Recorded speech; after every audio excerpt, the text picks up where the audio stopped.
share. Right.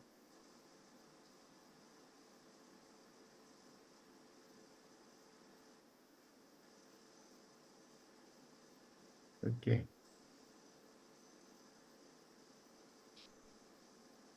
Done. All right. And here we go. Okay.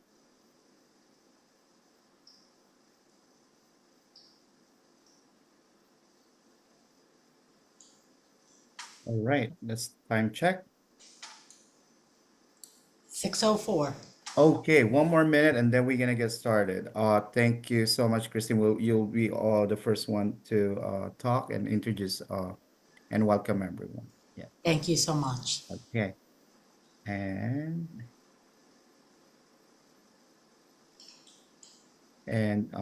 G, if you just monitor the chat for us and just keep dropping the Okay. agenda. Yeah. And admit the people as they come in. Thank you. Okay.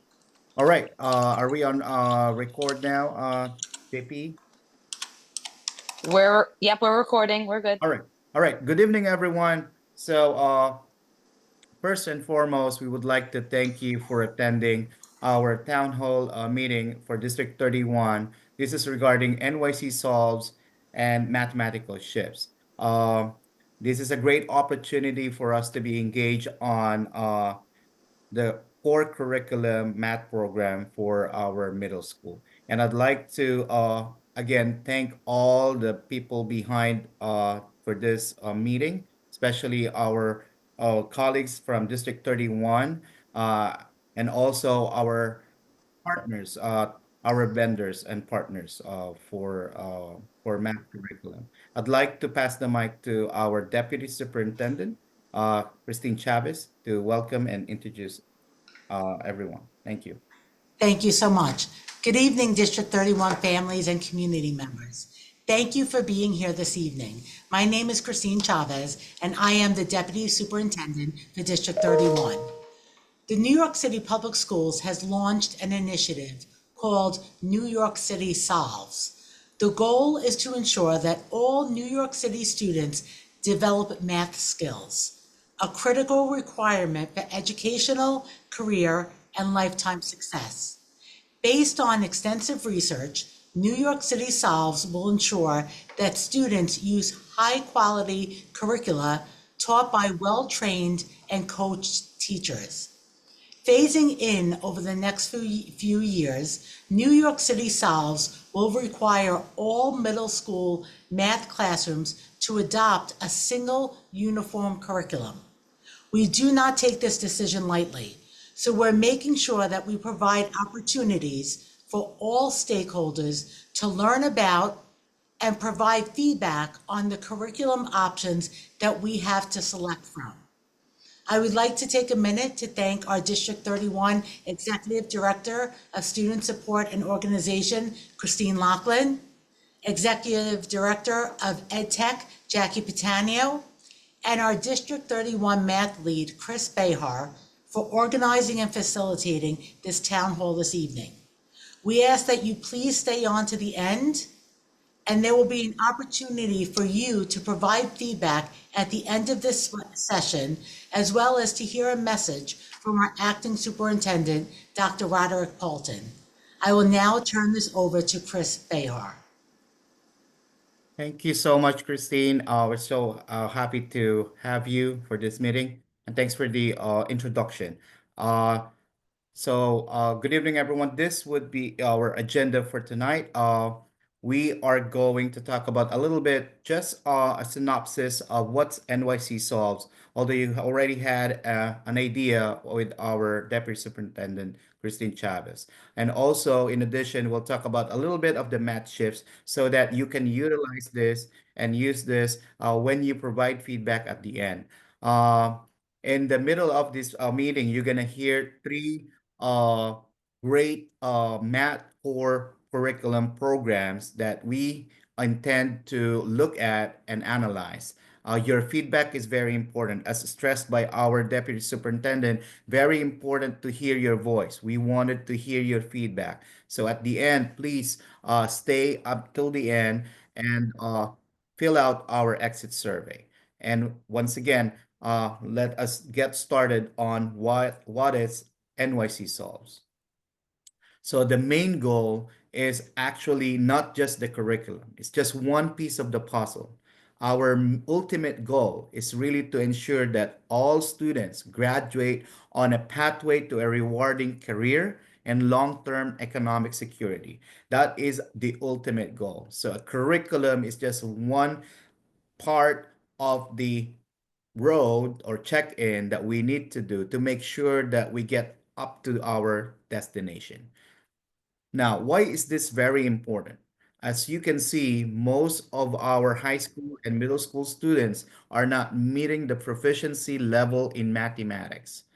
As of today, we're about a little bit about over 50% are proficient.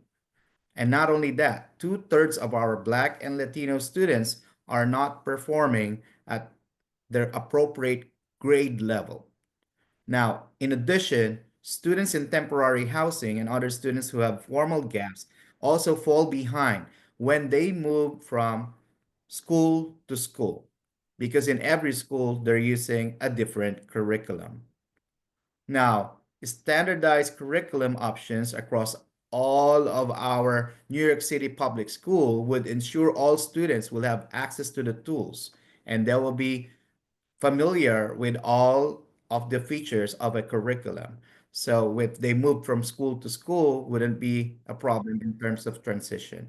Now we will have also consistency from grade to grade, school to school. Not only that, we would also would be seamlessly our teachers would collaborate very easily and also our principals. So this is a 5-year vision of the NYC Reads. This is the counterpart of NYC Reads is also NYC Solves for Mathematics.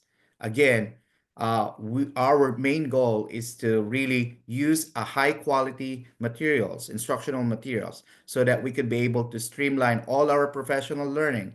We could provide job embedded support, right? And also across citywide, we could be able to supplement our curriculum, find interventions, and of course, focus on assessments.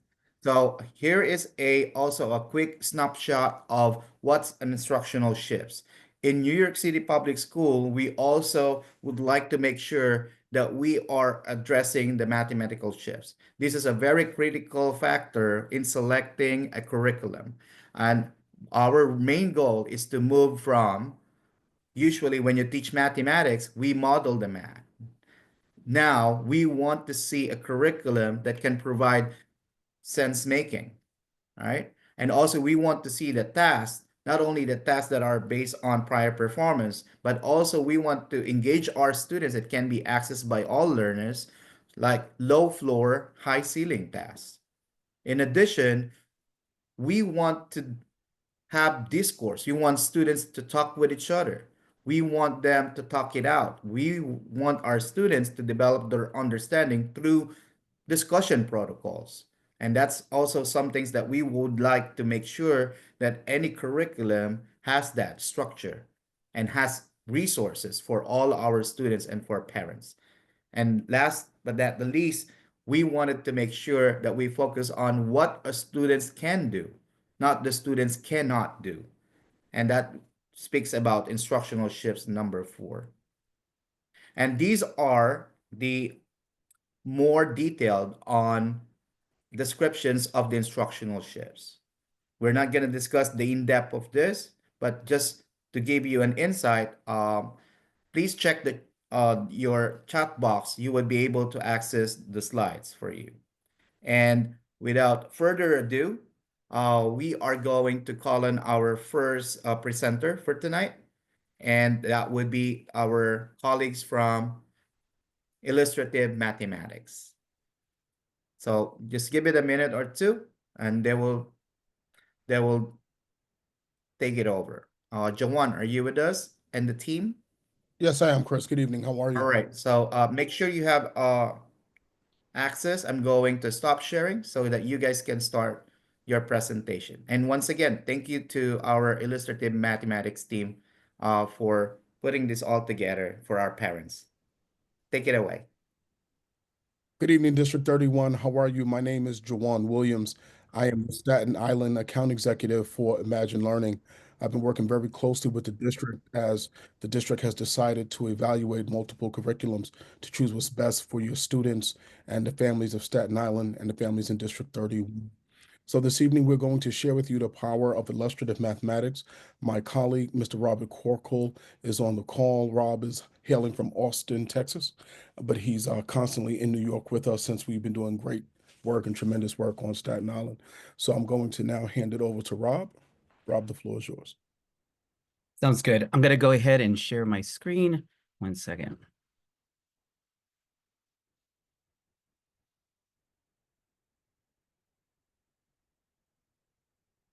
All right, let's see if I can.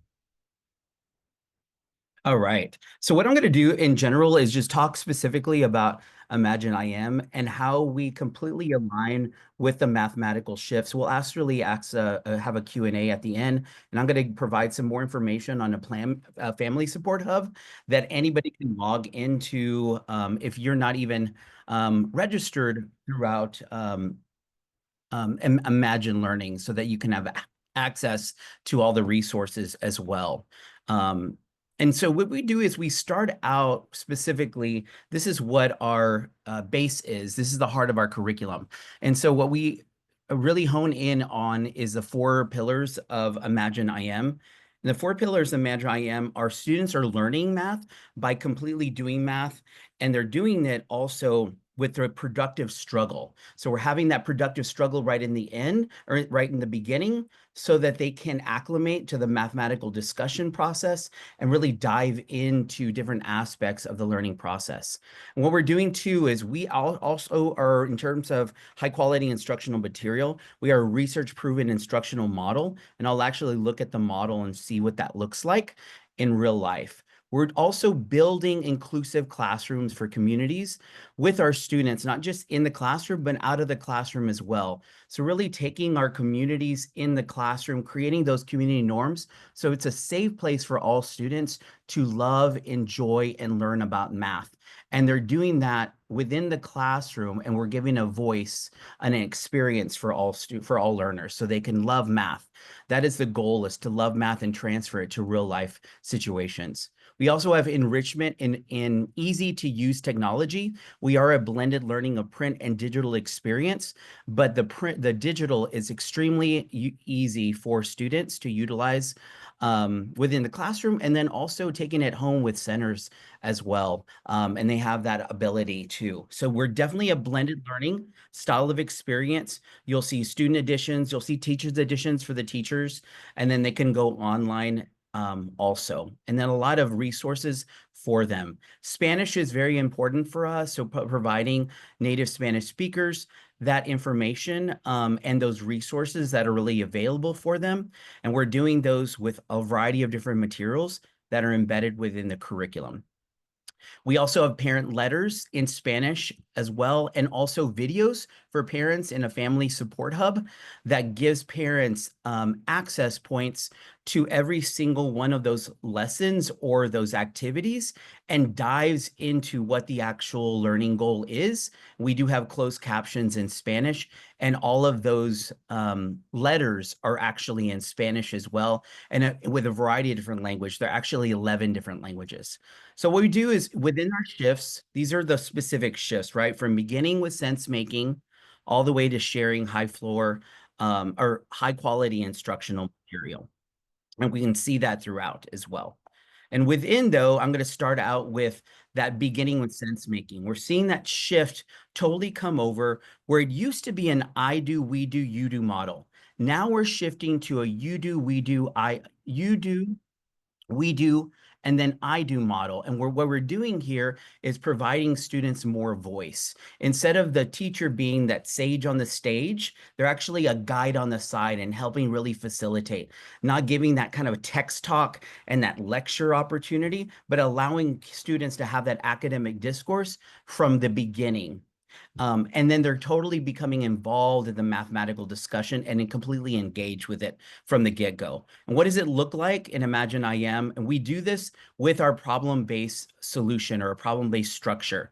We have the You Do, which is an invitation to mathematics, where every student, no matter where they're at, can participate in mathematical language. They're expressing their different ways of thinking about math. Their perspectives are extremely welcome, very valued. We have this inclusive environment, and we're developing that throughout. It's a safe place for all of our students to love and enjoy math and deeply understand math. And it's inherently embedding differentiation for our mathematical learners. And that's our warm-up routine. And I'll show you what that warm-up looks like. Then we have those deep study of concepts and procedures, and that's deeply connected to New York City specific standards, where you actually, the teachers can go through a data dashboard, look at those standards, and then fill in gaps to provide any kind of intervention or reteach opportunities for their students. And that's going to be the lesson activity. Now the You Do, which it totally was that flip model, now the teachers are going to give explicit instruction.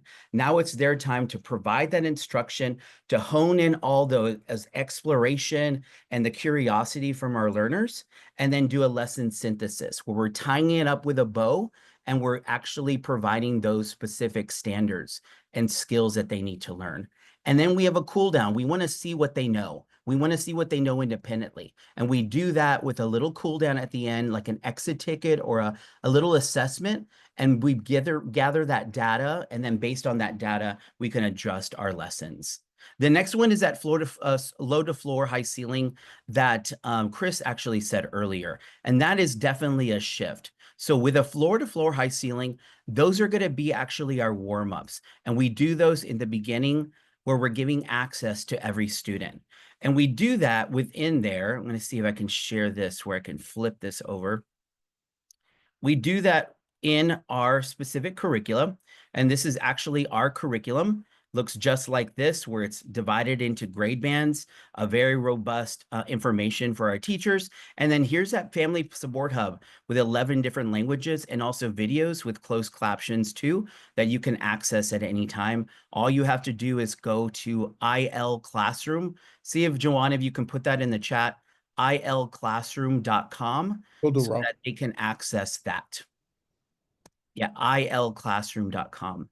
Within there, we're going to see those warm-ups, and those warm-ups look like this. It's a variety of different mathematical routines.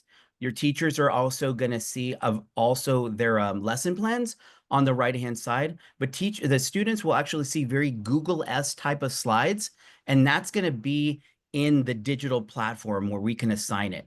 Or that blended learning, meaning digital and print, we can provide that in print with our workbooks. So it's a very low floor, high ceiling type of question where different perspectives are welcome and students come up with different types of answers to this low floor, high ceiling question. And that's one of the actual activities that we have to provide that low floor, high ceiling type of question within our instruction. Then we go next. Our next one is discourse, which is so important.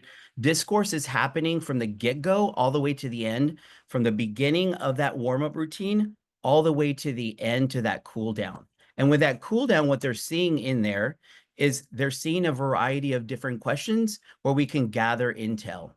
And in that discourse, we actually have this embedded mathematical discourse specifically for our English language learners or our ENLs, our multi-language learners, or newcomers to the United States that are just speaking English for the first time. And we're really supporting their bridge into the learning gaps, specifically with English language development, right? We also, we're great supporters of their native language, but we do want to support them with mathematical concepts in English. And we're providing this with a variety of different specific strategies, and they're all embedded, and the teachers are asking them specific questions like sentence chems and discussions.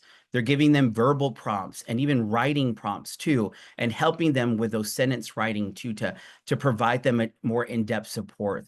They're questioning them, they're probing them, they're asking so many questions so that they can gather intel and then even display them in visual sense. We're really trying to provide them listening and speaking skills, which are important for multi-language learners. Active listening with discussions with peers. They're always talking with peers. So what we do is we launch those specific problem-solving solutions, and then they talk to their peers. After they do that, we provide sentence frames and sentence stems for them so they can have a starting off point, and then they actually talk in whole group so that they can have a discussion. We have a whole group discussion within the classroom. The fourth one is asset-based support, and that is so important because we are trying to get our students to know and become mathematicians and to love math. And it's a change of mindset for our teachers and of course for our students, because we want them to be doers of math. And we are seeing right there, this is what the actual shift looks like. We're really honing in on having them identify their strengths and what they actually know and what they're thinking, instead of are they thinking correctly or what do they know, right? To what do they know? How are they thinking? How are they processing information? And how are they noticing? And what are even their hidden strengths? Maybe they're auditory learners. Maybe they're visual learners, right? They need to see it. Maybe they're kinesthetic learners and they need to move around. And we're really trying to hone in on those skills for those students. We see those with building sense of community. This building sense of community almost is a social emotional learning that's deeply embedded within our lesson structure. And we're providing those mathematical norms for our students. We're setting high expectations for all students. We're positioning students as competent mathematicians. They are doers of math. We're cultivating independent perseverance, agency, positive mathematical identities and attitude. And we're supporting students in building upon their own thinking and exercising strategic sense making as well. We do that in whole group activities with a variety of different anchors of support that help and support our students, really encouraging them in making a sense of community and providing even constructive feedback. We saw this actually in action at a school recently, and it was students were saying, I respectfully disagree with you, and this is what I'm actually thinking within our math discussion. Or, yes, I agree with Elizabeth said, and then they actually proceeded to provide that information. So that growth mindset is really important for our students, and they're taking that and they're using it in real world settings. The last one is at shift 5, and that's high quality instructional material, which is so important for our students. It's going to be standards aligned. This is what Imagine IM looks like.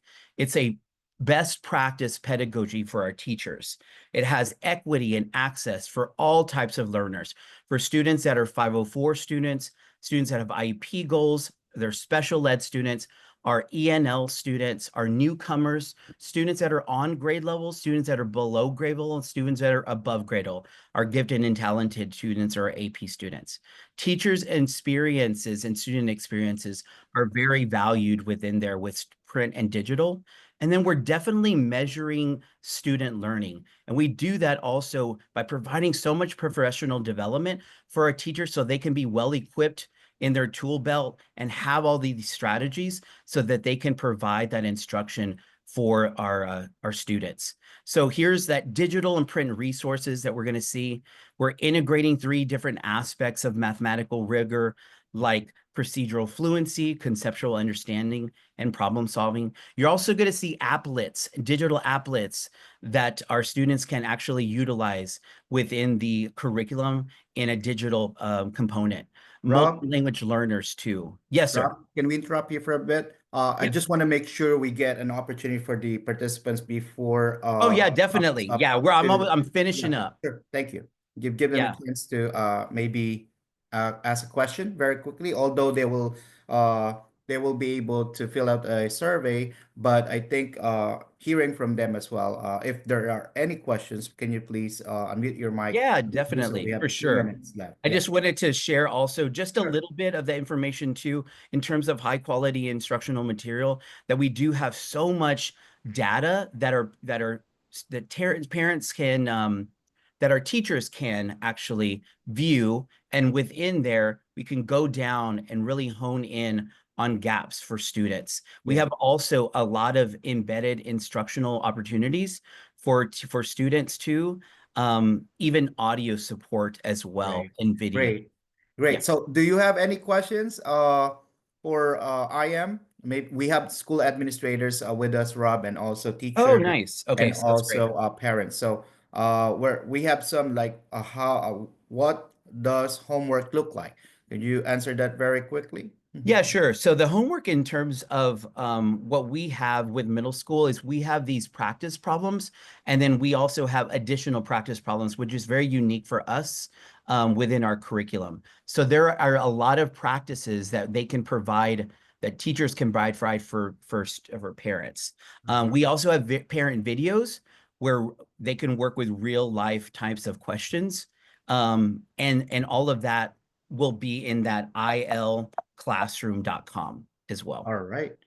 Okay, thank you so much. And again, if you have more questions, we encourage actually those questions for you to send it out to us. And then if we can answer it, we'll reach out to our friends from IM and we'll be able to get the answer to you.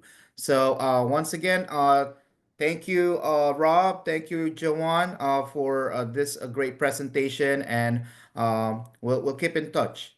Thank you. Thank you so much. Appreciate it. All right. I'll also ask my colleague to copy and paste on a note for the questions that are popping up in our chat, and we'll get them to you, our IM partners. Thank you. Have a good one, Joanne. And then let's hear from our second presenter, Mhm. which would be They're ma- from, yeah, go ahead, JP. they're going to be making their way in now. Awesome. I All just right. let them know, so they'll be Mhm. coming over in a moment. Excellent. All right. So if you have questions, we're gathering that. Gennady, could you be able to copy and paste that, and we'll put it on our notes. Some questions that are already in the chat. We have a couple more, but we're run out of time for our IM. But we'll get the answers to you. So keep it coming. And also at the end we'll have the survey. So we're gonna gather all these questions, and hopefully we'll get back to you. All right. Okay, we have our friends from Amplify here. Okay. Awesome. Good evening. Now would like to introduce you to our friends from Amplify Desmos, Math, and Michael or Carly. Would you like to take it away? I will start us off. Mhm. Thank you so much, Okay. everybody. My name is Michael Kasloff. I'm a regional vice president at Amplify, serving our most strategic school districts, of which District 31 on Staten Island is by far one of the most strategic we work with. In a moment, I'm going to turn over the presentation to my colleague, Dr. Oscar Perales. But before I do that, I just want to tell you how personal this is for us. Amplify is in its 25th year, serving 15 million students all across the country, but we live here in New York City. We are based here in New York City in Brooklyn. And several years ago, when New York City began preparing to make the shifts in instruction, we decided we would build a program specifically customized for New York City. And that's what we've done. And we're very excited to have been selected as one of the three options. We have felt like a member of the District 31 family from the beginning when we started to pilot this program. And we're just extraordinarily enthusiastic. And again, are so committed because we live here, our kids go to school here, we work here, and we want to show you what this program can offer to help really notch up math instruction, teaching and learning across Staten Island. So with that, I'm going to put you in the careful hands of Dr. Oscar Perales, who will take you into Amplify Desmos Math, New York. All right. Thank you, Michael.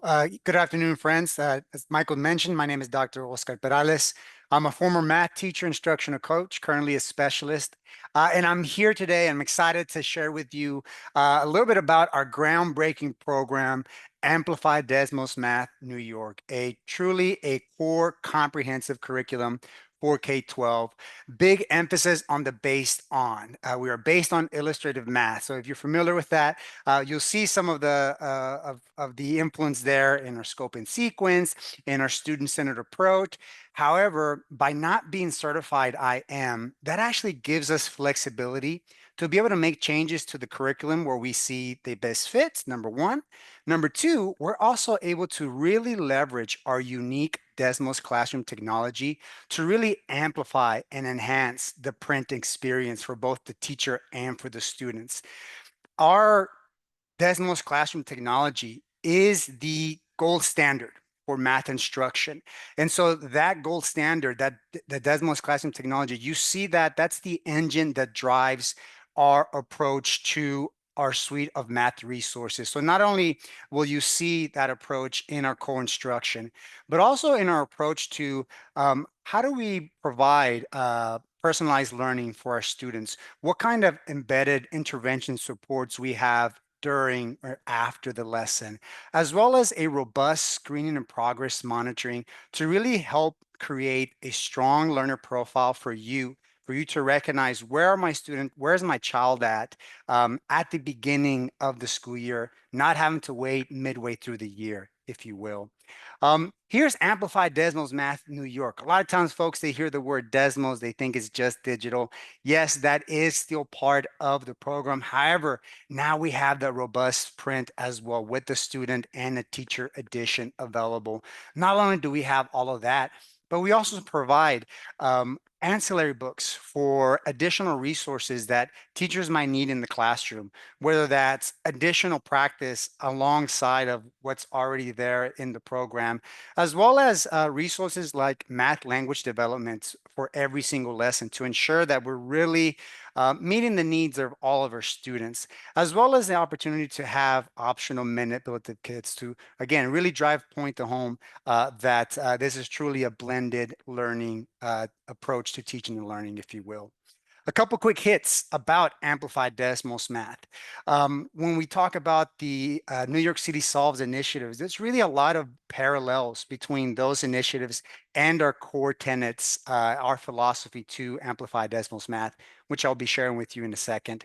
But we also have it customized to the next gen standard. So as teachers are accessing the material, they'll see that all the different standards are already aligned there for them, as well as on top of having math language development resources, the fact that the program is available in Spanish for our students, and they have the ability to be able to toggle back and forth between Spanish and English without any disruption to the flow of the lesson. So again, something I'm really, really proud of about our program here. But it's also, we've seen some success already. We had over 240 teachers that were part of a pilot study in New York City, where we had the students engage in our program. At the end of each lesson, we always asked our students to sort of self-reflect about how they felt about learning math with Amplified Desmos Math. We aggregated the data, and here are the results, right? So as you can see, overwhelmingly positive engagement from our students, right? We know that if we want students to learn, we got to get them engaged, which is really powerful in that this engagement really translated to their performance scores, where we saw all the pilot schools increase and improve their math performance scores, which was amazing. We were really excited. We were even more excited whenever West Ed, a third-party research, conducted a similar study, and they compared schools that were using our program compared to those that were just business as usual. And while business as usual saw a bit of a drop, we really saw our kids really starting to really achieve at a high level. Again, really showing the power of what happens when you start with students' ideas first to build that grade level proficiency, which is really, really powerful and an important component. So when we talk about our program philosophy and our approach, right, these are our core tenets of Amplified Desmos Math New York. But when you look at this, we can see that there's many parallels between those core tenets and the shifts that you probably are already looking at and exploring in your own learning communities. And so for the first shift, when we think about when we are beginning with sense making, right? This idea that we want to invite student thinking. We want math that's going to be motivating for students, right? We see the power of what happens when we engage our students, when we motivate them.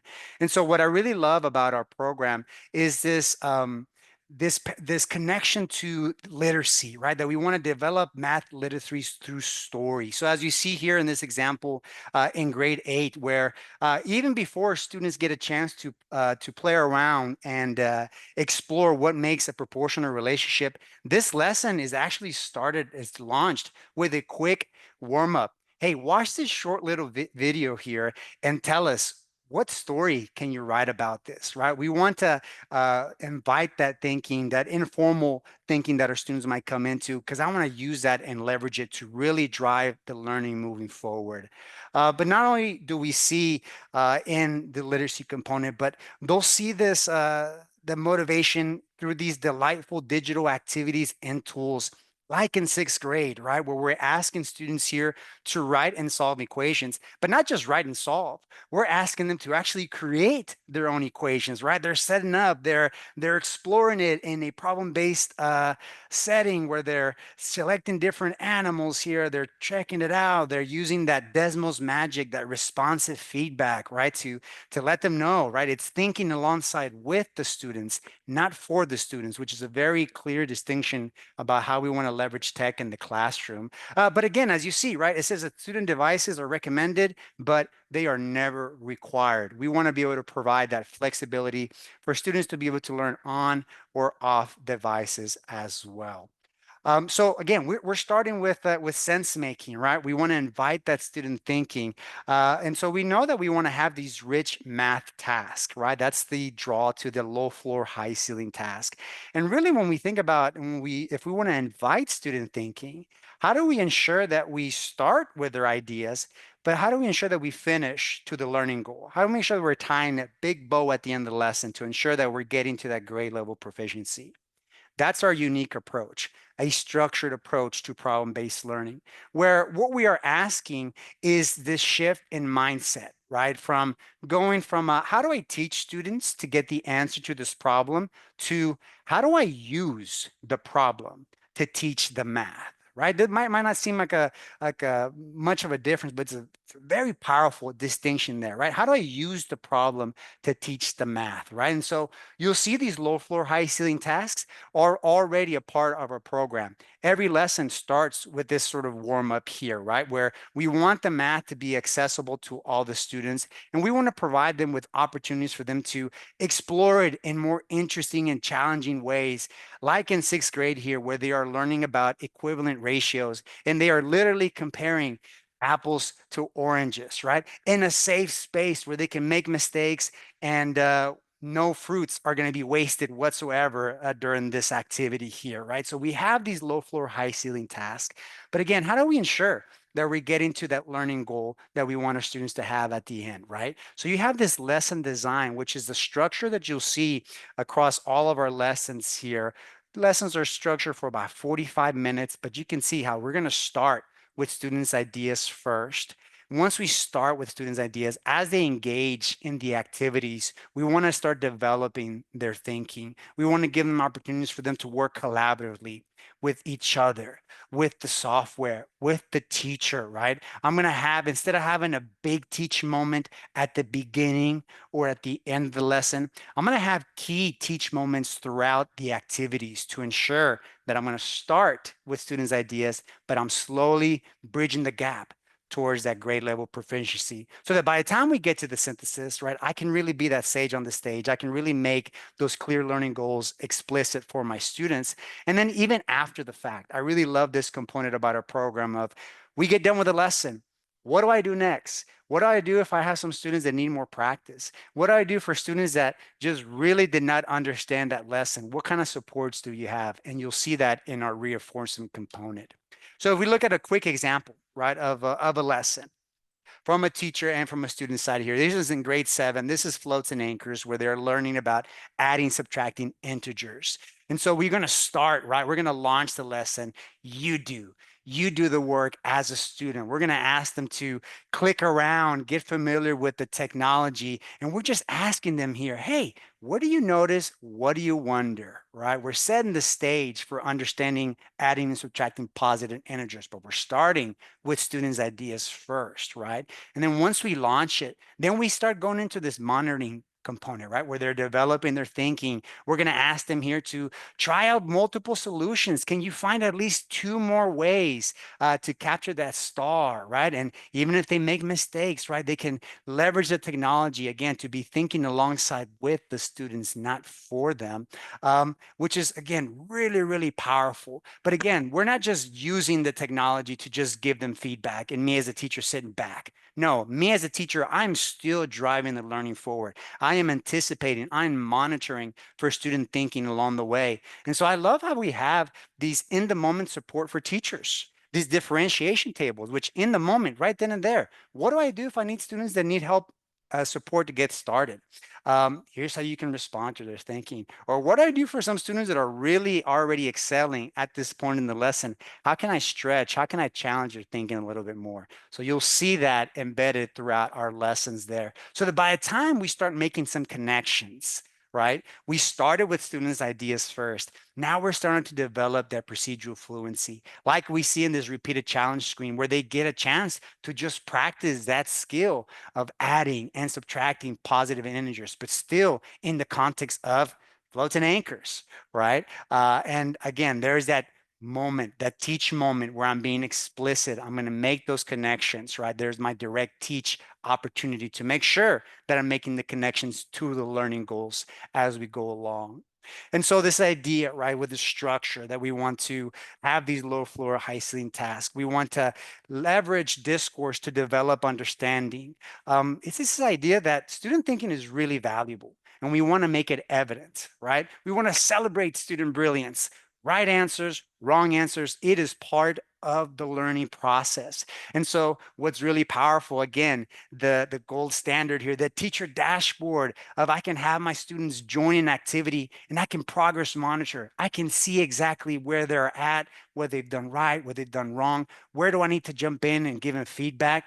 Perhaps I want to look at a specific screen here and I want to take student work in real time, right? As we saw on that previous screen, I want to take what they've done in the moment and I want to create here a moment for discourse, a moment to start developing their understanding. But it's not something that I did, right? This is work that they did. And I'm just highlighting, I'm selecting it, and I'm creating a teachable moment, leveraging what students are giving me here.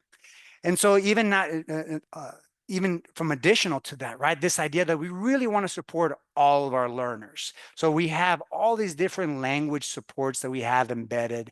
We have those language goals clearly lined out. We have different supports for our multilingual learners throughout a lesson, and even have these instructional routines to provide more structure for how do I ensure that my students are talking math in a positive way, if you will. But not in more so than that, the fact that we want to really provide as many opportunities for students to show us and share us their thinking. Like in this grade 6 activity here, where we're asking them to convince us why they're not equivalent. They can convince us different ways. They can draw a sketch. They can fill it in. They can type in text. They can upload an image. They can even upload an audio. So really trying to capture as much as we can from our learners here.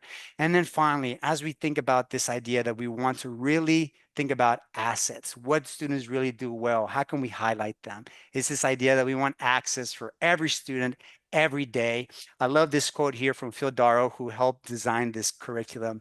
He talks about how a student may be 4 years below grade level, but he or she may be only 15 minutes behind today's lesson.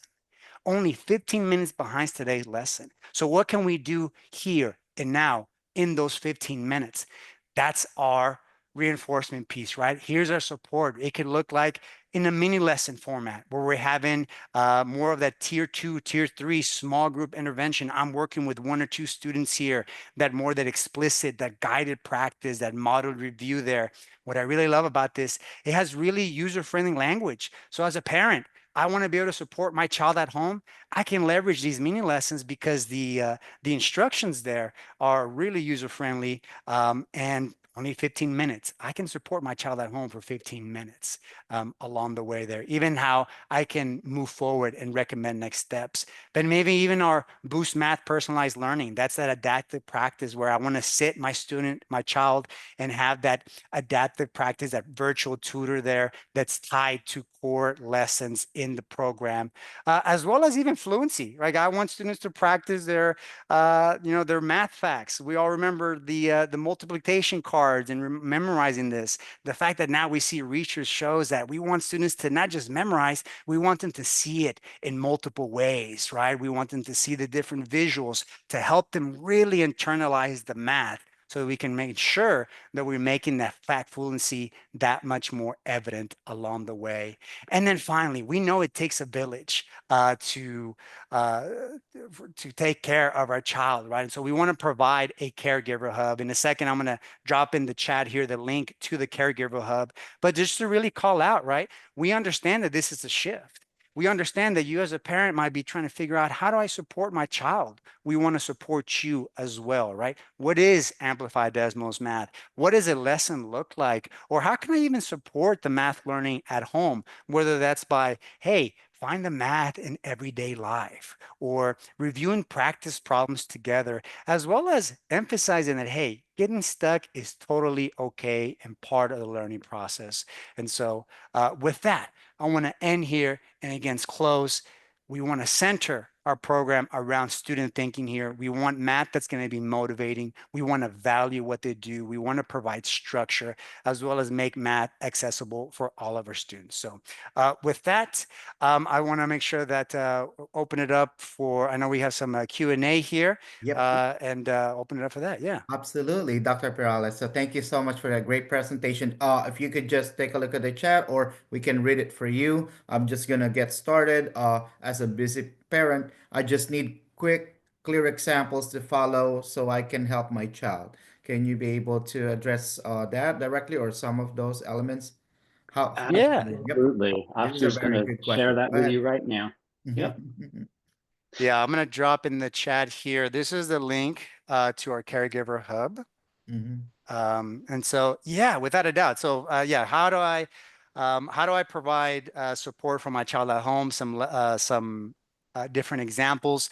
When you go into the caregiver hub, first of all, we have it also available in Spanish. When we have it specifically for K-5 and for grades 6 through Algebra 1, but they're all structured exactly the same. As you jump in and you're trying to think about, okay, what are some lesson examples? I can definitely find it in here, right? What does an amplified Desmos math look like? What is a typical flow of a lesson? What are my students? How are they engaging on it? Even some examples that you can access at home. So definitely the Caregiver Hub has been a lot of intent built into that. So I would definitely leverage that. Yes, and you'll be able to find in there for each lesson very specific guidance about how the concept was taught, and practice pages with worked examples. Awesome, awesome. Exactly. Is there anybody else from our audience would like to unmute your mic or type in a chat if we haven't addressed that yet, or our colleagues from Amplify? Feel free to unmute your mic. So we got a few more minutes for to entertain a couple more questions. So please feel free.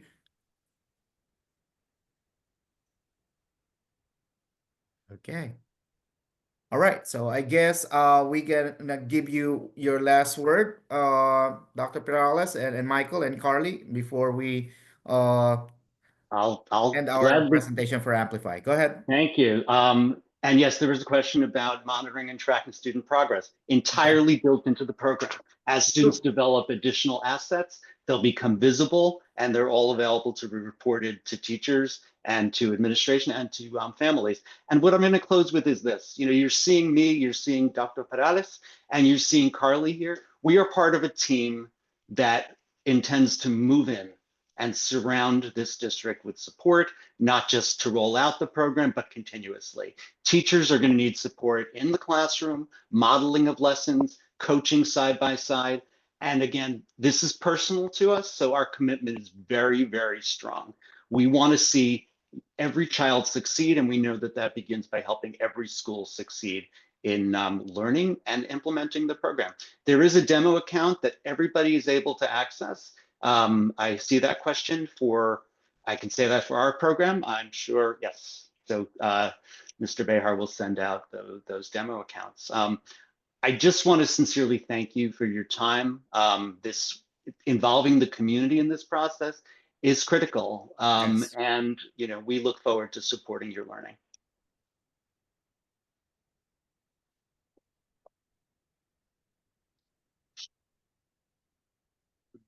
All right, thank you. And I'm now I'm going just to, going to, oh, good. I was going to say I'm going to smile awkwardly yeah, at you now. I'm going to, thank you. I'm going to pull in our iReady folks now for the third presentation. Good, Chris? Yes, thank you so much for that. I was muted, so apologies. Yep. So thanks for our friends from Amplify, and we're gonna have our last presenter for tonight. I ready mathematics. Thanks for having me. Have a good one, Michael. Thank you. Thank You you. Hello. All right. We have Paulette. You ready? Yes. Yes. Okay, so I would like to introduce to you our friends from iReady Mathematics, and Paulette, please take the floor. Thank you. All right. Are you able to see the screen? Yep, we can. Yes, we can. Okay. Perfect. All right. So good evening, everyone. My name is Anika Robinson. I am from Curriculum Associates, or iReady. We're here to talk about iReady Classroom Mathematics today. So iReady Classroom Mathematics is a student-centered program designed to help all students reach grade level and beyond. It was created by a team of dedicated experts and educators. It encourages meaningful discussions and deep understanding, and it's really designed for our diverse learners to become independent thinkers. So we have a deep commitment to the New York City shifts. It helps to create, our curriculum helps to create a manageable way for teachers to incorporate the shifts. So tonight, as we go through this presentation, you're really going to see on the slides where the program incorporates these shifts. They'll be denoted by the different numbers on the top right-hand corner of the slide. So one of the things that iReady Classroom provides teachers is the gift of time. So we know that teachers are very busy. They're trying to find a way to meet the needs of all of their learners. And with iReady Classroom, teachers have time to go deep with the mathematics concepts and provide just-in-time support for students. So the curriculum is divided into units that balance the standards in a way that students can develop conceptual understanding, has a high degree of procedural skill and fluency, and it also provides time for them to apply this knowledge to solve real-world problems. Inside of the units are lessons that span 3 to 5 sessions or days, and it's within these sessions that students explore ideas and they develop their strategies and ideas related to the math, and they're also provided with opportunities to refine their learning. So there are a number of lessons for each grade level. It varies between 25 to 28. And there are about 123 to 140 sessions or days of instruction. So as you can see, there's ample time for teachers to attend to grade level standards and differentiate for their students. And in addition to that, we provide all of our teachers with guidance at the lesson level on how to support their English language learners so that they can develop proficiency with their academic language. We also provide unit flow and progression videos that are accessible to teachers as well as students and families so that they can understand the progression of the standards as well as the strategies that are taught within each unit. These videos are available in English as well as Spanish. Teachers, students, and families also have digital access to develop session videos to support the teaching of session concepts when a student needs review or if they're absent and want to do some learning at home. And then teachers have access to Google Slides with teacher notes. And they also contain helpful teaching tips to help them think about possible misconceptions that a student may have as they're planning for any upcoming sessions. Additionally, there are ask and listen fors to help students make connections between student approaches and different models and representations to help them justify their thinking and check for conceptual understanding. And the pacing guides really help teachers to plan for upcoming sessions and to plan for opportunities to differentiate for their students. Families can also access letters that are available in several different languages, including Spanish, Mandarin, Vietnamese, that describe what skills students are learning for the week and include practice activities to complete at home. So the program includes all of this and more, but I want to go a little bit deeper into what each day of instruction looks like. So on the first day, the first day is an Explore Day, and this is where teachers spend time activating students' prior knowledge. I'm sorry. This is where they activate their prior knowledge related to prerequisite skills. It lays the foundation for which students can place new facts, ideas, and concepts that are needed for the upcoming sessions. In grades K through 1, the Explore sessions always start with activities like Notice and Wonder or How Many to build number sense. Similarly, in grades 3 through 5, students engage in a daily start activity like those you see here, and the same is also true in grades 6 through 8. As teachers prepare for their Explore lessons, they can reference the grade level planning prerequisite report so that they can better understand students' needs. They can identify the key prerequisite skills that are needed for students to access the upcoming grade level instruction. And they can pinpoint which students need extra support, and they can also receive possible student groupings that they can then use to provide small group instruction. There's also recommendations for resources for instruction. So if they're pulling small groups, they can access different activities such as math centers, enrichment activities, or mini lessons. And during the Explore Day, they can also have students engage in online prerequisite lessons and fluency skills practice. Right, so all of that happens on the first day. And then on the second day, or days 2 through 4, students engage in develop sessions. And this is really where the Explore sessions, it builds on the Explore session, and students really have an opportunity to develop their understanding of different strategies. So on these days, students will integrate new concepts into their existing understanding of related mathematical ideas, patterns, and procedures. They'll create, these days create a space for them to actively engage in meaningful discourse. There's an opportunity for them to share ideas, learn from their peers, and it's an opportunity for them to reason, practice reasoning and articulation skills. So on these developed days, they're working with partners, there's some whole classroom discussion, and again, there's opportunities for them to practice. These days set the stage for what we call our Try It, Discuss It, Connected instructional framework.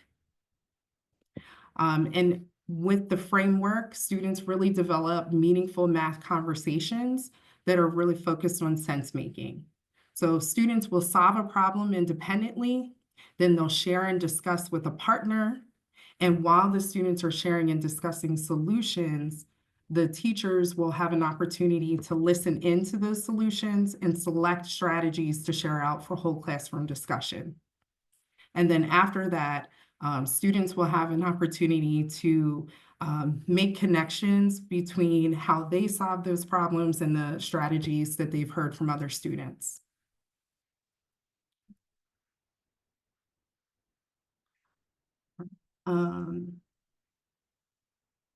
So let's take a look at a third grade example. So here's a third grade example of a try it problem. So in this third grade example, students are going to use the 3-read strategy, which is one of our language routines, to understand the problem and be able to identify the key details.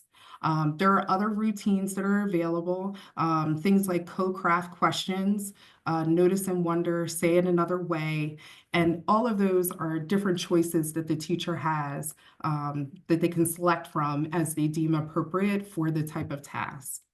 The goal of those language routines is really to help students make sense of the problems before they begin working on them independently. Now, in the teacher's guide, we do provide specific guidance on the development of academic language during this triad phase. The guidance is specific to the session, so it's not generic. It's really related to the type of task that is present in that session for the day. And during the discussive phase, students work with partners to share their thinking. And again, like I said, teachers will walk around the room. They'll be listening in to identify different strategies that they want to highlight or elevate for the basis of whole classroom discussion. Now, to do this, we do provide some guidance on how to select and sequence student strategies. We also provide discourse cards with questions and sentence starters to really help students engage in meaningful mathematics conversations.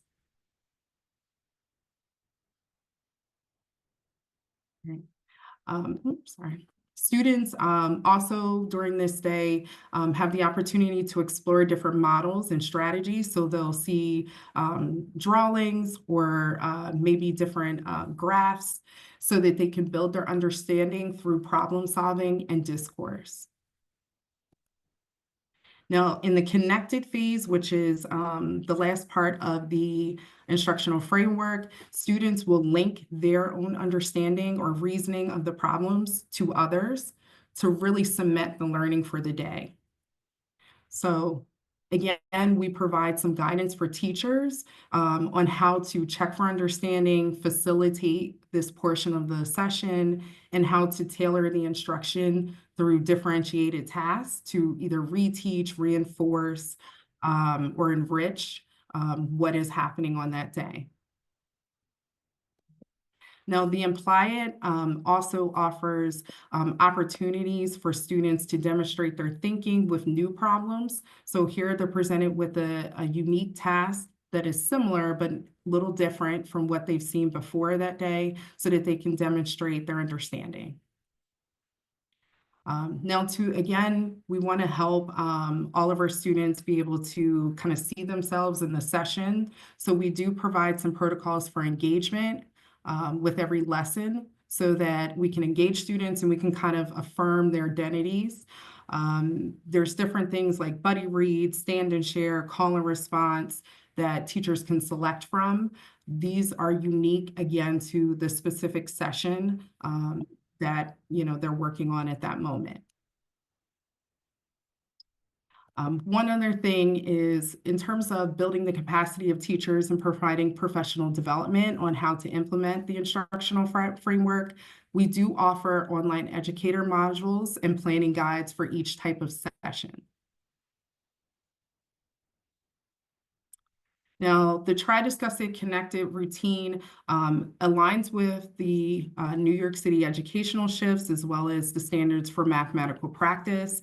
It supports research-based curricula and collaborative problem solving. It promotes sense-making, reasoning, argument construction, mathematical modeling. This framework really ensures that all of the teaching methods are current, effective, and really provide students with a robust foundation for student learning from which to build upon. Okay. Now, in day 5, this is where we have our refined sessions. So this is an opportunity for students to deepen their understanding and strengthen their skills through practice.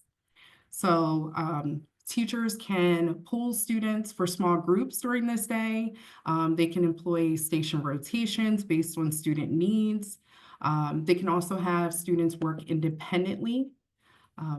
All of the practice that they will see helps to build procedural fluency and it is aligned with the New York City state assessment formats. There's also Math Center activities to assist with differentiation and small group lessons. And the lessons, some of them are meant for enrichment as challenge problems. Some are meant for reteaching and they're more hands-on where they have the opportunity to use manipulatives. All right, and those are just a few examples. This day is also an opportunity for students to engage in online lessons that are personalized. So the lessons may focus on grade level skills. The lessons could also focus on prerequisites and provide an opportunity to strengthen some of those foundational skills that students need to go further in math. So as you can see, this multi-day lesson structure really provides teachers with time to not only address the grade level content, but really support the needs of all the learners through differentiated tasks. There is ample opportunity for practice, and there's ample opportunity to go back and address prerequisite skills and provide small group differentiation as needed. And of course, we have a teacher's edition, complete with support and guidance for really making all of this happen. And with the teacher's edition, it not only will let them know, where they can provide some differentiation, but it also will explain to them some of the different materials and manipulatives that they might want to use as part of the sessions. Okay. So iReady Classroom is really the only program that ensures access to grade level content for all of the students through an integrated acceleration strategy. It has this multi-day structure that I just mentioned. It really provides the time that students need to work on prerequisite skills and adequate time to engage in grade level instruction that is rooted in the New York City shifts. And through the instructional framework, the Try It, Discuss It, Connect routine, students will engage in daily student discourse. So thank you for your time. If you have any questions, I'm happy to answer them. Awesome. Thank you, Annika. Are there any further questions? We have a few more minutes of time for Q&A. Feel free to unmute your mic or type your questions in the chat.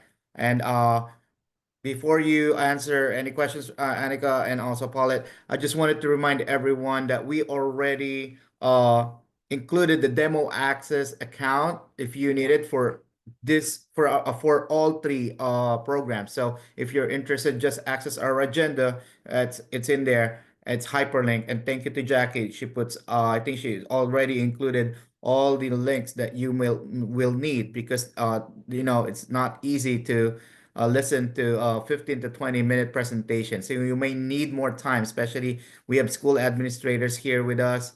We have teachers and parents as well. So you can access this, and we have compiled, our district has compiled all the demo access for the three programs.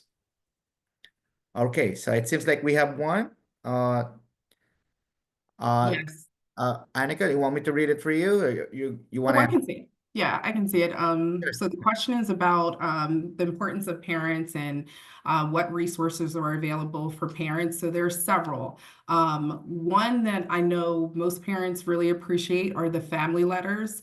The family letters kind of break down the mathematics that your students are working on each day. And it provides an activity. So not only does it show you how to support your students in what they're learning, but it also gives you an activity that you can work on together so that you can kind of, ensure that they understand what's happening. I've seen some teachers send those home in advance of a new topic or a new session. So that's one thing that they have.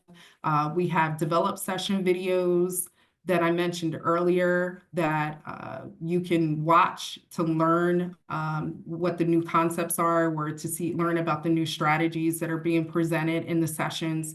Those are helpful if the students just need clarity around some things, or if they're absent and they're trying to stay, on top of things. There's a ton of practice problems. There are learning games, which some of the students really do like the learning games, because who doesn't like to play games? But the learning games focus on foundational math skills. And yes, they do get some feedback as far as how they're doing with those different concepts like multiplication and division.